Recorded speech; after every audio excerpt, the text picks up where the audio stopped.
Sure, we know that everything changed when they attacked. But what else do we know about the Fire Nation? Once the most powerful among the four nations, the Fire Nation initiated the worldwide modernization and globalization efforts we see come to fruition in Korra. And knowing the ins and outs of this nation is crucial to understanding the world of Avatar as a whole. Today, I'm tackling cultural influences, political structures, bending, and fiery fighting styles. What's up, guys? I'm Kris Carr, and I'm here to deliver your crash course on the Fire Nation. Before we begin, a big thank you to everyone who donates to our Patreon account. We super appreciate you. And thanks to your support, we get to keep making videos for y'all. If you want to pitch in, head over to our page and see which tier works for you. You'll get cool rewards in exchange. And if you can't donate, no worries. Watching, liking, subscribing, and sharing is a great way to show your support. All right, now that that's out of the way, let's get to the Fire Nation. Culture and history. First, let's talk about the real-world influences that shape the Fire Nation. In my research, I found that the topography of the Fire Nation was surprisingly influenced by Iceland.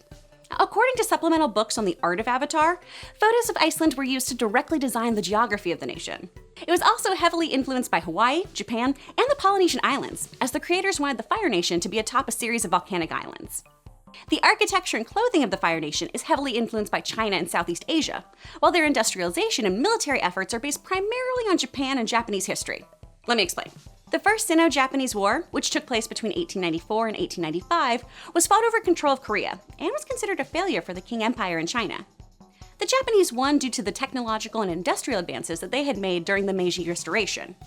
Much like Japan, the Fire Nation was leaps and bounds more advanced in terms of military tech when compared to the Earth Kingdom or the wider tribes.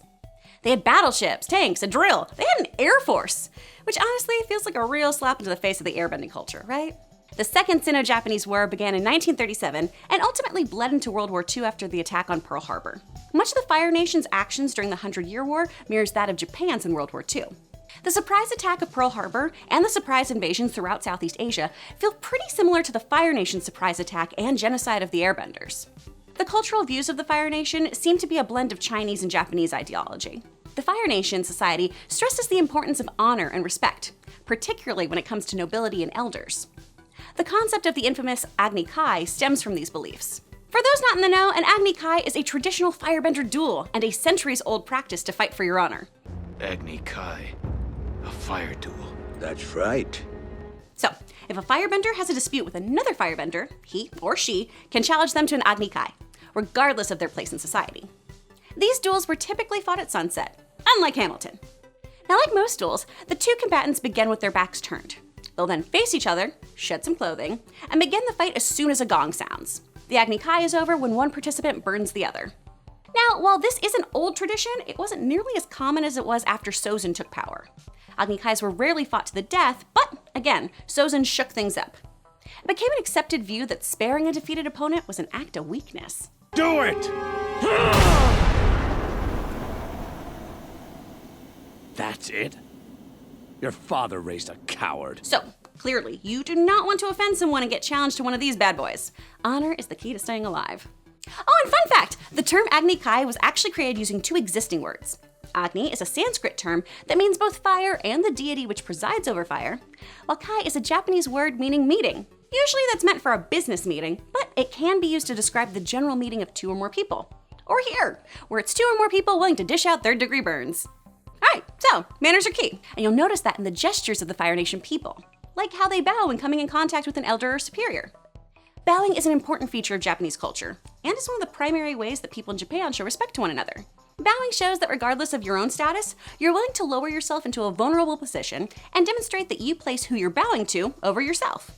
You'll see bows used during greetings, after business affairs, and sometimes just when something sweet happens. You may have noticed that when the people of the Fire Nation bow, they place a hand straight out and with their other hand below it in a fist. This is to really bring that idea of placing someone above yourself home. You'll catch that the military does this, but without the bow when receiving an order. No time for 45-degree bends when you're at war, son! Gender equality! While some of the Fire Nation customs, like burning one another to a crisp, could be perceived as old-fashioned, the nation is actually famous for its long tradition of gender equality. There are almost no occupational boundaries for women within the Fire Nation. The only exception for a time was when it came to enrollment in the military.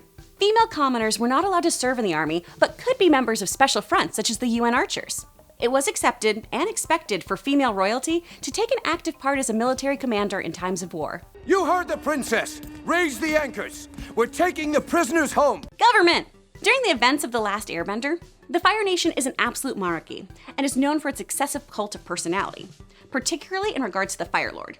Pictures of the Fire Lord would be visible in schools and other public buildings, and there were massive statues raised in his honor. While the Fire Lord was glorified, he still was regarded as human. Now, this is in stark contrast to the Earth King, who had a more supreme leader vibe, as he was said to be a god to his people. The Fire Nation originally was run by a council of sages. These spiritual rulers and advisors actually really sounded similar to the air nomads. They were interested in philosophy and just rule. The lead sage was known as the Fire Lord due to his deep spiritual connection to the element, as demonstrated by their remarkable high firebending skills.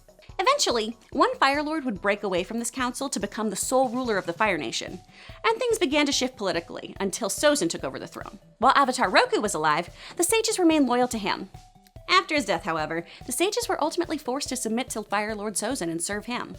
This is when we see the shift into an absolutist rule. True power, the divine right to rule, is something you're born with. As I've already touched on, the Fire Nation had pretty loose morals when it came to their plans for complete and total global domination. They wiped out the entire nation of air nomads, picked off the majority of the Southern Water Tribe, and started colonizing the Earth Kingdom. With the fall of Ba Sing Se, it seemed almost inevitable that Ozai would succeed, and he crowned himself the Phoenix King, ruler of a global empire. His rule, however, would only last 2 days. What did you do to me? I took away your firebending. You can't use it to hurt or threaten anyone else ever again. Once Avatar Aang defeated Phoenix King Ozai, his son, Fire Lord Zuko, took power and put an end to the war, removed his father's previous cabinet from power, and took steps to unify the four nations and usher in a new era of peace. Avatar Aang and Fire Lord Zuko transformed the Fire Nation colonies into the United Republic of Nations, a society where benders and non-benders from all over the world could live and thrive together in peace and harmony. They named the capital of this great land Republic City. This idea of a harmonious, cooperative world seems to harken back to the Fire Nation's initial worldview prior to the war, one which upheld that unity can ensure stability and prosperity. The most significant result of this cooperation was the creation of the United Republic and its symbolic capital, Republic City. This not only atoned for the wrongs of the nation as a whole, but Zuko's own father and previous relatives leading the nation down a dark path. Fighting! Let's get into the coolest part of the Fire Nation though, them firebenders! It's a sacred form that happens to be thousands of years old. First of all, how did these dudes learn how to bend? You guessed it, we go back to the age of Rava. Like the other elemental people, the first firebenders were living atop the Great Lion Turtle. The Lion Turtle would grant them the power to bend when they would go to the spirit wilds, and remove the ability upon their return. However, a man named Wan stole the power to better his life and that of his impoverished friends. He was captured and banished, but was allowed to keep the power of fire to protect himself. Wan eventually befriended the spirits and was able to hone his skills by learning proper firebending from the dragons that lived in the spirit wilds. Other folks learned that he was thriving outside the safety of their home and left to live and learn with him. The first people in the era of the Avatar to learn bending from the dragons will become known as the Sun Warriors. Sun Warriors understood the connection between their souls and fire, the fire of dragons, and the sun. This pyrokinetic ability to control fire appears to be mostly based off of the aggressive strikes of Northern Shaolin-style Kung Fu. The style sacrifices defense for fierce attacks aimed to destroy an opponent. Northern Shaolin style is all about structured movement and posture. In that same spirit, firebending uses concentrated barrages of fire to overwhelm an opponent and then deliver a fatal blow.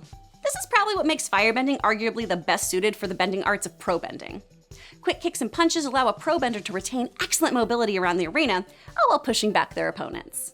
Firebenders use their chi as a source of their bending, which is a fascinating facet of this bending form. The others have to manipulate an element that's already present. Now, firebenders can do this and control and enhance nearby flames, but they can draw out power without an outside force. Because firebenders are able to use fire to sense chi paths and spiritual energy, they also have the ability to do energy readings. Shamans use this energy reading technique to help with memory loss or deal with dark spirits within a person. Aside from this chi connection, firebenders draw their power from the sun and other solar objects like comets and even the Earth's core. A solar eclipse can negate a firebender's power completely, while a comet, like Sozin's comet, would amplify their powers tremendously. I have all the power in the world! It's also been said that firebenders can pull power from lightning and volcanic energy. In addition to manipulating fire, firebenders are also capable of manipulating and creating steam, and have other subsets of firebending for more advanced benders to master. Combustion bending, for example, is the ability to ignite objects with your mind as opposed to traditional firebending methods. These benders concentrate energy through a tattooed third eye to project a ray of heat which detonates in an explosive, deadly manner. The technique can be extremely hazardous to the user if they don't have full control over this ability, though. Combustion Man, for example, blew off his own arm and leg due to his initial lack of control when he discovered this ability when he was young. Blue fire is an ability we've only seen Azula demonstrate. Blue flames are hotter than the orange flames produced by other firebenders. According to Avatar: The Last Airbender, the art of the animated series, the production of blue fire is the mark of a remarkable, prodigious firebender. Lightning, called cold-blooded fire, is considered the most powerful firebending technique. Powerful firebenders can generate and manipulate lightning by separating the yin and yang energies. By the time of Korra, the art has evolved into a well-known skill, and enough people can generate lightning to work at the Republic City power plant. It's said that if a firebender harbors inner turmoil, they won't be able to generate lightning, but instead will cause little mini explosions. We see this in how Zuko is unable to create lightning due to his conflict with his family. Lightning generation is the ability to generate and direct lightning. Lightning redirection is a technique developed by Iroh based on observing the way waterbenders bend. This technique would channel the course of a lightning strike by absorbing it through one arm, guiding it through the stomach, and out the other arm. These are just a few of the really rad firebending techniques seen in the series, so be sure to let me know the ones you really dug. I'm just scratching the surface of firebending here. There is so much to cover. Hit me up in the comments with what you want to do a deep dive on. Dragons? Sun Warriors? Iroh's tea shop and love of brewing? Let me know down below. For more crash courses, lore, and stories that are probably gonna ruin your childhood, click to the left of my face. Or check us out on Roku and Plex. Once again, a huge thank you to all of our supporters on Patreon, and thank you for watching. See you, Space Cowboy.